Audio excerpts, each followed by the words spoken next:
എന്താ എന്താ ഇത്? ഒരു ക്യൂ പാലിച്ച എല്ലാവരും ഇങ്ങനെ കൂടി ഞാൻ എന്താ ചെയ്യുക? രാഘവ, എന്താ മുതലാളി? നിന്നോട് പലതവണ ഞാൻ പറഞ്ഞിട്ടുണ്ട് മുതലാളി എന്ന് വിളിക്കരുതെന്ന്. നീ എന്നെ സാറേ എന്ന് വിളിച്ചാ മതി. നീ പോയി സാറിന് ചായ മേടിച്ചുണ്ടാ ചെല്ല്.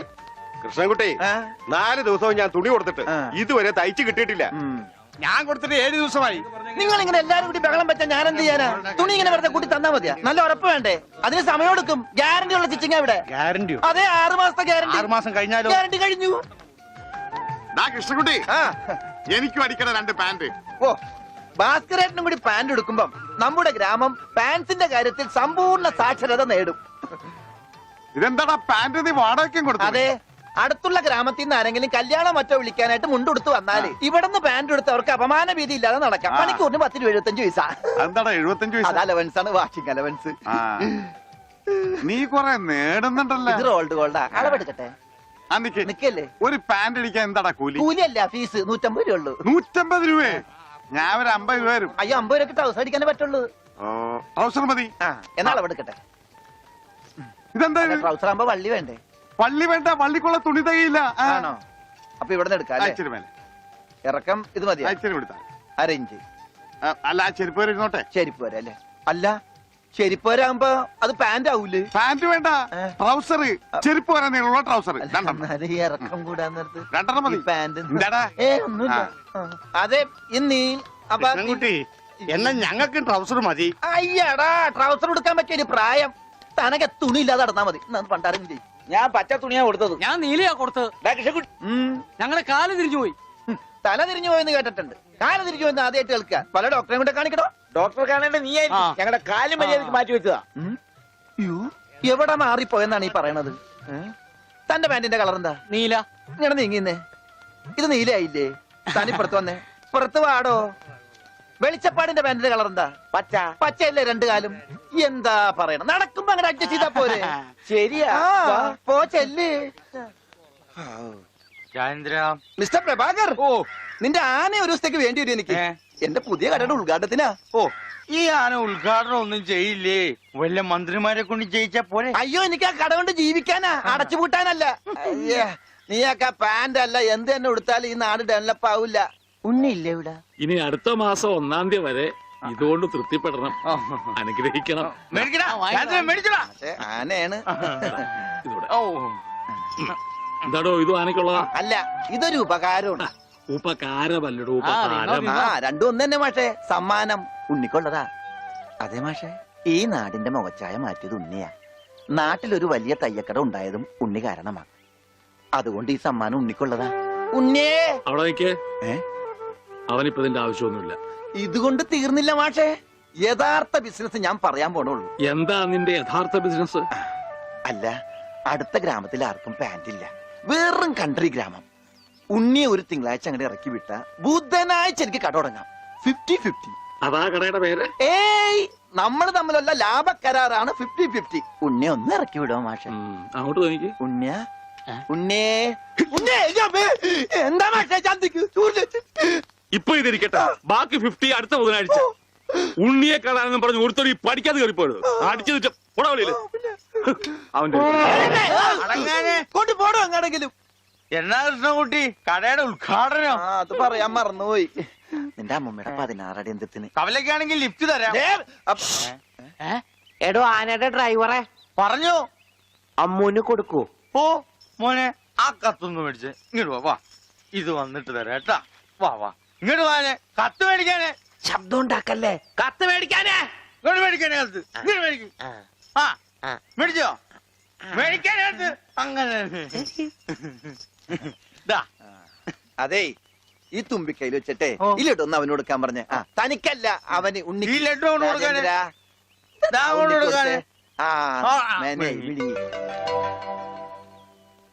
എന്റെ കൃഷ്ണൻകുട്ടി ചേട്ടാ. എനിക്കായിരുന്നു കത്ത്. കത്തിലുള്ളതല്ല, ഞാൻ പറഞ്ഞതാ. ഇത് മുഴുവൻ ഇംഗ്ലീഷിലാണല്ലോ. ചിലപ്പോ മലയാളത്തിൽ എഴുതിയപ്പോ തെറ്റിപ്പോയതായിരിക്കും. ഇതെങ്ങനെ വായിക്കും? ഒന്ന് വായിച്ചേ. തന്നെ ഇത്രയോ? OHMYDEAR.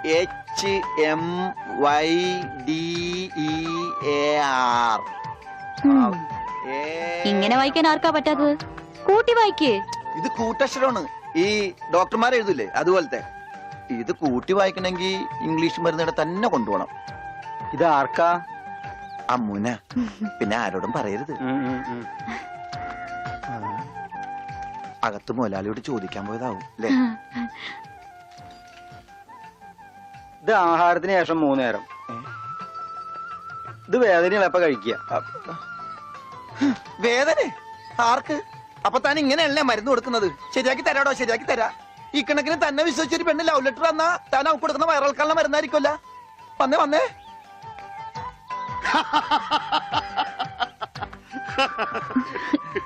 കിട്ടിയാ? കിട്ടി, എനിക്ക് കിട്ടി. ഞാൻ പറഞ്ഞില്ലേ ഭാസ്കരേട്ടനെ കണ്ടാ കിട്ടൂന്ന്. ഐശ്വര്യമായിട്ട് വായിച്ചേ. വായിക്കാനൊന്നുമില്ല, ഇത് വിസയാ. വിസയാ? അമേരിക്കയില് മോസ്കോ എന്ന് പറഞ്ഞൊരു കവലയുണ്ട്. നിറച്ചു ചട്ടമ്പികളാ. അവിടെ ഒരു സായിപ്പനെ തല്ലാൻ വിളിച്ചിരിക്ക.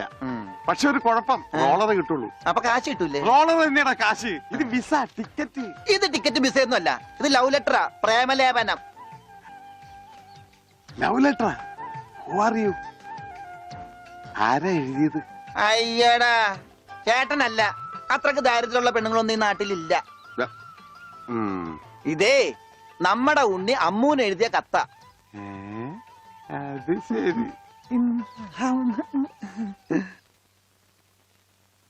What A beautiful love letter. ഒരു കാര്യം ഉറപ്പായി, അവൻ പഠിച്ചിട്ടുണ്ട്. പ്രേമലേഖനം എഴുതാനാ? അല്ലടോ, വിദ്യാഭ്യാസമുണ്ടെന്ന്. നോക്കൂ, കാളിദാസനും ഷെല്ലിയും ഷേക്സ്പിയറും പ്രണയത്തെക്കുറിച്ച് എഴുതിയിട്ടുള്ള അതിമനോഹരങ്ങളായ വാചകങ്ങളാണ് ഇതിലുള്ളത്. മറ്റൊരു കാര്യം കൂടി എനിക്ക് ഉറപ്പായി, അവൻ നാടും വീടും ഒക്കെ മറന്നിട്ടും അവന്റെ മനസ്സിൽ അമ്മൂനെ കുറിച്ചുള്ള ഓർമ്മകളുണ്ട്, സ്നേഹവും ഉണ്ട്. God bless U.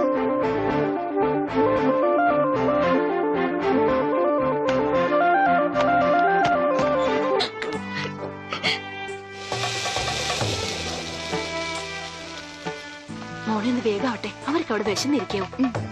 ഇപ്പൊ നമ്മളെ നാട് കണ്ടിട്ട് പണിക്കർക്ക് എന്ത് തോന്നണം? ഇത്രയും പുരോഗതി ഈ നാട്ടിനുണ്ടാവും ഞാൻ സ്വപ്നത്തിൽ പോലും വിചാരിച്ചു.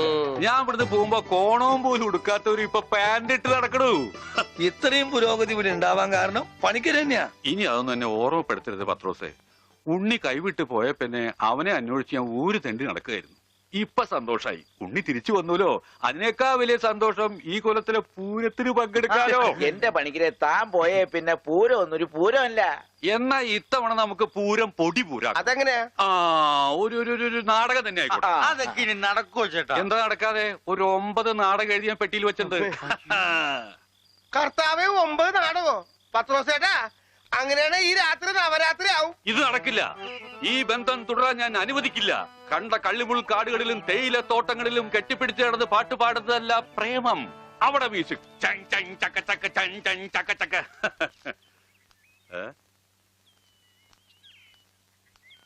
എന്താ ഇത്? ഗോപിക്കുട്ടൻ. അങ്ങനെ ഒരു സാധനം? അങ്ങനെ ഒരു സാധനമുണ്ട്. അതാണ് ഈ നിൽക്കുന്ന ഗോപിക്കുട്ടൻ. എനിക്ക് നിങ്ങൾ രണ്ടുപേരും മനസ്സിലായില്ല. എന്നെ മനസ്സിലാക്കിയിട്ട് വലിയ പ്രയോജനമൊന്നുമില്ല. ഞാനാ മാഷിന്റെ മരുമോനാ. പക്ഷേ ഈ ഗോപിക്കുട്ടനെ നല്ലോണം മനസ്സിലാക്കണം. ഇത് പണിക്കരേട്ടന്റെ സ്വന്തം അനന്തരവനാ. അതെ അമ്മാവ, അമ്മാവന്റെ ഗോപിക്കുട്ടനെ ഇപ്പൊ എന്തായി? എടാ ഗോപി, നഞ്ചു പോലിരുന്ന നീ അങ്ങ് യോഗ്യനായി പോയില്ലോ. ഈ യോഗ്യൻ ഇല്ലായിരുന്നെങ്കിലേ പണിക്കരേട്ടന്റെ ഭാര്യയും മകളും പട്ടിണി കിടന്ന് ചത്തേനെ. നിങ്ങളൊക്കെ ദൈവത്തെ പോലെ കുണ്ടളപ്പണ്ടല്ലോ ആ മാഷിനെ. കാര്യം ശരി, എന്റെ അമ്മായപ്പനാണെങ്കിലും പറയുമ്പൊക്കെ പറയണമല്ലോ. ആ മനുഷ്യൻ പണിക്കരേട്ടന്റെ കുടുംബത്തെ ഒന്ന് തിരിഞ്ഞു നോക്കുക പോലും ചെയ്തിട്ടില്ല. ഉണ്ണിയെ കുണ്ടെ കളഞ്ഞത് പണിക്കരേട്ടനാണെന്നും പറഞ്ഞ് അവരെയൊക്കെ ദ്രോഹിച്ചിട്ടേ ഉള്ളൂ. എന്നിട്ടിപ്പോ എന്താ ഒന്ന് കാണാല്ല. ഇതങ്ങട് കുടിച്ചേ. എരുതിയിലേക്കുള്ള എണ്ണയാണെന്ന് കരുതിയാ മതി. അമ്മാവൻ വിഷമിക്കണ്ട, അവരൊരു ബുദ്ധിമുട്ടും ഞാൻ അറിയിച്ചിട്ടില്ല. ഇപ്പൊ കണക്ക് പറഞ്ഞ പണിക്കരേട്ടൻ ഗോപിക്കുട്ടന് കൊട്ടക്കണക്കിന് കാശ് കൊടുക്കേണ്ടി വരും. എന്തേ? അതൊന്നും തരാൻ അമ്മാവന് കഴിയില്ല എന്ന് എനിക്കറിയാം. അല്ല, ഞാനതൊന്നും തിരിച്ചു ചോദിച്ചിട്ടില്ല. ഓ, സീരിയലിൽ പോലും ഇത്രക്ക് നല്ലൊരു മനുഷ്യനെ ഞാൻ കണ്ടിട്ടില്ല. ഓ, എനിക്ക് ചന്തയിലൊരു കടയുണ്ട്, പിന്നെ വേറെ കച്ചവടമുണ്ട്. അത്യാവശ്യം കാശൊക്കെ ഞാൻ സമ്പാദിച്ചു വെച്ചിട്ടും ഉണ്ട്. എന്റെ മുറപ്പെണ്ണല്ലേ അമ്മു, അവൾക്കും അവളുടെ വീട്ടുകാർക്ക് വേണ്ടി അല്ലാതെ പിന്നെ ആർക്ക് വേണ്ടി ഞാൻ ഈ സമ്പാദിക്കുന്നൊക്കെ?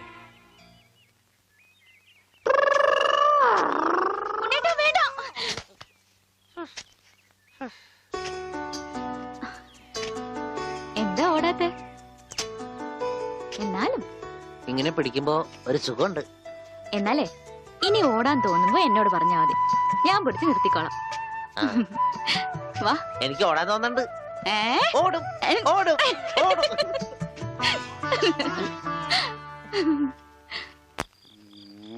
देखो बेटी देखो देखो बेटी देखो. എന്താ ഇത്? നിന്റെ ഷാദി നടത്താനാ ഞാൻ വന്നത്, മനസ്സിലായില്ലേ? ഷാദി എന്ന് വെച്ചാ തിരുമണം, ഷാദി കാ കപ്പട. റിഹേഴ്സൽ കഴിഞ്ഞാ കല്യാണം, കല്യാണം കഴിഞ്ഞാ നാടകം, പിന്നെ റിഹേഴ്സൽ. നിങ്ങൾ എന്തൊക്കെയാ പറയണേ? നിങ്ങൾക്ക് എന്താ പറ്റിയേ?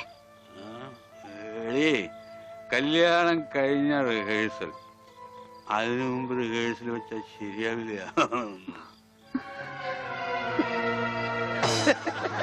എന്നെ ഗർഭരണിയാക്കിയിട്ട് നിങ്ങൾ സ്വന്തം ഭാര്യയുടെ കൂടെ ജീവിക്കാറില്ലേ? പറഞ്ഞു വരുമ്പോ എനിക്കാണല്ലേ കുറ്റം. പറഞ്ഞു വരുമ്പോ എനിക്കാണല്ലേ കുറ്റം. ബാലു, തെളിവിനായി മീന്റെ വയറ്റിൽ കിടക്കണ എന്തെങ്കിലും എന്റെ വയറ്റിലെ കുഞ്ഞിനെ പറ്റി പറയുമ്പോൾ മീന്റെ വയറ്റിലെ കുഞ്ഞിനെ കുറിച്ചാണ് പറയുന്നത്. പറയൂ. അവിടെ ഇരിക്കേ. ഒരു പ്രസ്റ്റേജ് എനിക്ക് ഓടാൻ തോന്നുന്നുണ്ട്. എനിക്ക് പ്രശ്നമില്ല, ഷുഗറില്ല. പിന്നെയാണോ ഞാൻ ഓടാൻ പോവാ. വേണ്ട ജാനു, വേണ്ട. അതെല്ലാം പോട്ടെ, 45 രൂപ 50 പൈസക്ക് ബോംബെ ഡൈങ്ങിന് ഒരു ബെഡ്ഷീറ്റ് വാങ്ങിച്ചെന്ന് ഓർമ്മയുണ്ടോ? ഇല്ല ഇല്ല ഇല്ല, എല്ലാം പച്ചക്കള്ളം. ഞാൻ ബോംബെ കണ്ടിട്ട് പോലുമില്ല. നീ ബോംബെ കണ്ടിട്ടില്ല? ഇല്ല. എനിക്ക് പോയി കണ്ടിട്ട് വേണം, തെണ്ടി തയ്യക്കാരാ. എന്താണ് വെളിച്ചപ്പെടാൻ ചവിട്ടി വെച്ചെന്നാണല്ലോ അവൻ ഡയലോഗ് തെറ്റിച്ചിട്ടില്ല. ഈശോയെ ബോധം പോയാ? അവന് ബോധം പണ്ടേ ഇല്ല, അത് കാര്യം വെക്കണ്ട, വിട്ടേക്ക്. ആരും പോകരുത്, നാടകം ഇപ്പൊ പുനരാരംഭിക്കും. എന്ത് പണിയാണ് അതൊന്നും പേരെ പ്രശ്നം, അത് വേറെ കാര്യമുണ്ട്. എനിക്കാണെങ്കിൽ അടിയുടെ ആരും പോകരുത്, നാടകം വീണ്ടും ആരംഭിക്കുന്നതാണ്.